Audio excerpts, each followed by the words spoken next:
પ્રસાદ. અરે રીચા,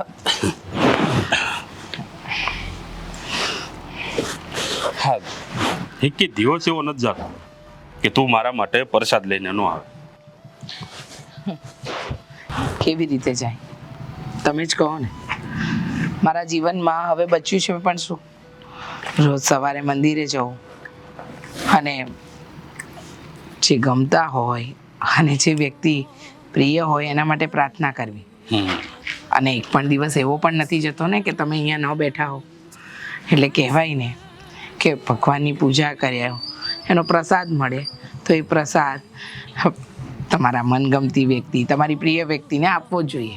એટલે હું રોજ તમારા માટે મંદિરે જાઉં ને ત્યારે પ્રસાદ લઈને આવું છું. હા, તને યાદ છે જ્યારે આપણે નાના હતા અને સાથે ભણતા હતા ત્યારે તું મારા માટે રોજ નાસ્તો લઈને આવતી હતી. હા, અમારી પરિસ્થિતિ નબળી હતી એટલે મારી માં મને કાંઈ નાસ્તામાં આપી નહોતી શકતી, પણ તારો ડબ્બો હંમેશા મારા માટે ભરેલો આવતો. હા, યાદ છે ને. એ વાતો કેવી રીતે ભૂલાય. હા, ખબર છે તમને, મને હજુ યાદ છે મારા ઘરની દાળ ઢોકળી અને ખાસ કરીને મારા બાના હાથનું જમવાનું તમને બહુ ભાવતું. હા, તું આ બધી વાતો કરીને હવે છે ને આ મારા મોઢામાં પાણી લાવવાનું બંધ કર.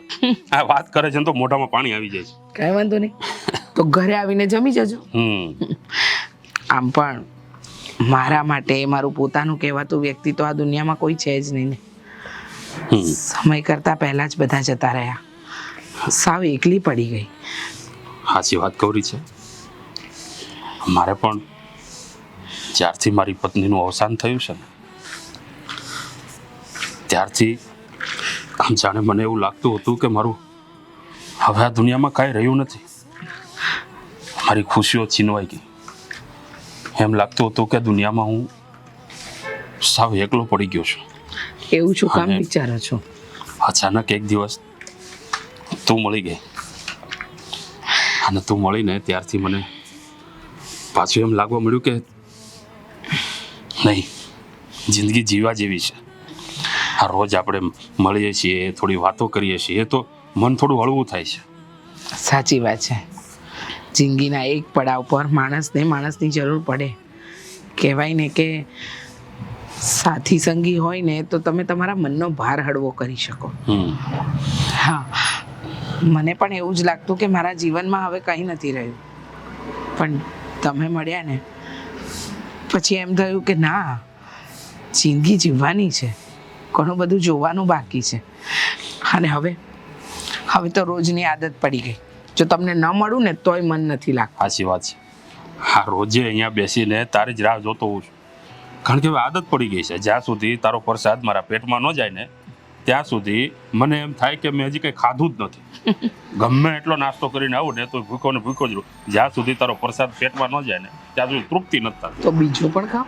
હા, કેમ નહીં. હું શું કહું, હા, નિવૃત્તિના સમયમાં માણસ પાસે બીજું કોઈ કામ ન હોય પણ આપણે પ્રવૃત્તિઓ કરતા રહેવું જોઈએ, જેથી કરીને આપણું મન અને મગજ એમાં પોરવાયેલું રહે. સાચી વાત છે તારી. પણ તને તો ખબર છે ને કે મારી એક દુકાન હતી અને એ દુકાન જ્યારથી મારા સાગરે સંભાળી છે ને ત્યારથી હવે મારો દીકરો એ બિઝનેસને ડિજિટલ ઉપર લઈ ગયો છે. અને તને તો ખબર છે કે આપણે બધું પેનથી બધું હાથ લખાણ ઉપર બધું હાલતું, એટલે આ બધું હવે મને નથી ફાવતું. એટલે મારા દીકરાએ મને ચોખ્ખું કહી દીધું છે કે પપ્પા તમારે કાંઈ કરવા નથી, તમારે ખાલી આરામ કરવાનો છે. હા, તોય જાઉં છું દુકાને, ઘડીક વાર જઈને બેસું, બધું ધ્યાન રાખવું. પણ શું કરીએ હવે, સમય બદલાય, બધું બદલાય, કંઈ વાંધો નહીં. પણ જો આપણે મળીએ છીએ, એકબીજાના મનનો ભાર હળવો કરીએ છીએ, બસ એ જ પ્રભુની મહેરબાની આપણી પર. આપણે વધારે તો નથી મળી શકતા પણ અડધો પોણો કલાક આપણે મળીને વાતચીત કરીએ ને તો એકાબીજાના દુઃખો હળવા થાય, એકાબીજા સુખ દુઃખની વાતો કરીએ, એટલે ઘરે જઈને એટલે ખાઈ પીને એને મસ્ત મજાની નીંદર આવી જાય છે. સાચી વાત. ચલો હવે મને મોડું થાય છે, મારે રસોઈ કરવા માટે ઘરે વહુ નથી, મારે જાતે રાંધવું પડે, એટલે જાઓ.